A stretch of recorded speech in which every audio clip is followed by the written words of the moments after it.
Before the bwamps, before Murph,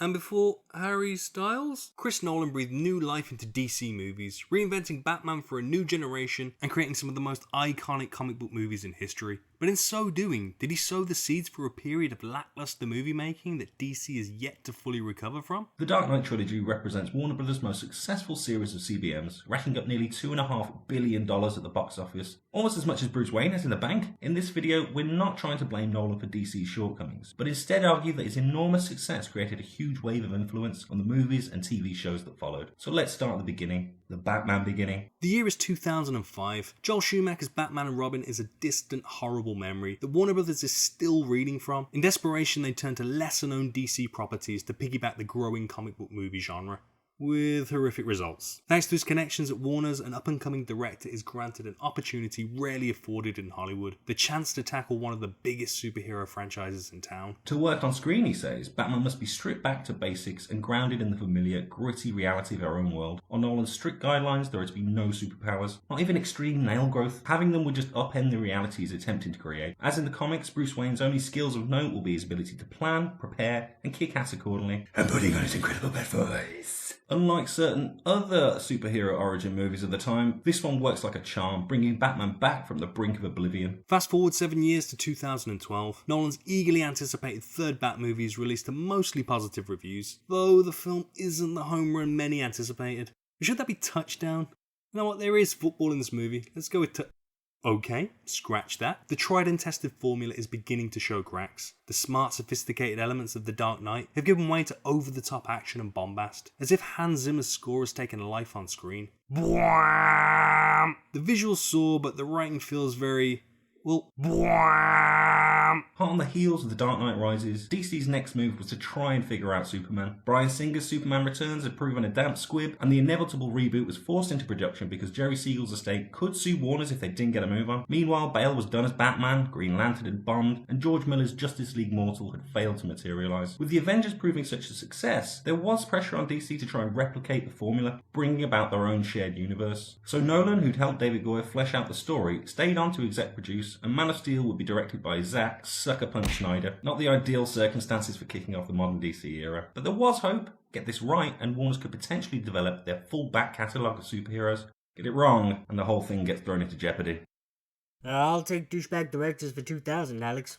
To sidestep briefly, Nolan's seeds took root in many other comic book properties, including DC's TV division. Both Smallville and Dean Cain have been and gone, thankfully, but there was seemingly a market for powerless playboy superheroes who liked to wear eyeshadow. Arrow came along in 2012, clearly taking cues from the Dark Knight films, with producers quickly asserting their new venture would exist only in a world without superpowers. But despite a strong start, Arrow began to stagnate. After a highly praised second season, the show veered away from its origins, introducing elements that many fans didn't like Olicity.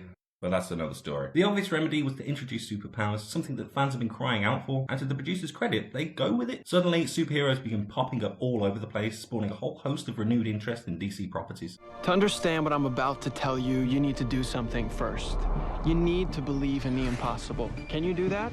We absolutely can, Barry. The very reason we tune in is because we delight in seeing the impossible come to life. Like a supersonic punch. Sure, things get cheesy at times, and there have been missteps. We're looking at you, Arrow Season 3 and 4. But with good writing, a bit of lightheartedness, and respectful characterizations, we're happy to buy into the silliest of scenarios. Like telepathic gorillas fighting super speedy guys in red leotards. Which brings us back to the DCEU. Leading up to its release, Man of Steel looked to be the Superman movie we deserved. The initial trailers were impressive. We were informed Goyer had finally cracked the code for delivering Superman to a new generation, and that Snyder was taking a distinctively different approach to Nolan's Bat movies. Nolan even said it himself, but when the film arrived, it was plain to see that this was a bunch of BS. Snyder's style had only intensified Nolan's dour template, and for a character like Superman, a beacon of hope for so many, that doesn't really make a whole lot of sense. You see, Batman Begins works because Bruce Wayne is a flawed character. It's fun to see him learn the ropes, make mistakes, and get his ass kicked. It all feeds into the rage that fuels his alter ego. Why do we force? So that we can learn to pick ourselves up. Newsflash, Mr. Snyder, Superman is the guy that picks everyone else up, so why on earth would you think humanizing an indestructible alien god is a good idea? The result is that Superman feels very out of place in his own movie, as if the character was altered to fit him into a Nolan-esque world. He mopes, barely says a word, and kills his enemies. But worst of all, he has bad hair. Apparently, Snyder could have learned a few things from the TV side. Following Man of Steel's lackluster release, there was a big shake-up behind the scenes at Warner Brothers, during which longtime Nolan collaborator Jeff Robinov left the company. With Nolan uninterested in fulfilling the Kevin Feige overlord role, and everyone and their mother having an opinion on Superman, Warner's had a lot of rejiggering to do. Unfortunately, the shake-up only granted Snyder more creative control, and he promptly went on to butcher DC's holy grail Batman v Superman, a feat none of us thought possible. Yes, Bats was successfully reintroduced, but the same missteps were present. No one cracks a smile, the characters have been drastically altered, and both leads are killing now. The movie bottomed out after a huge opening weekend, and BVS became one of the most maligned movies of 2016.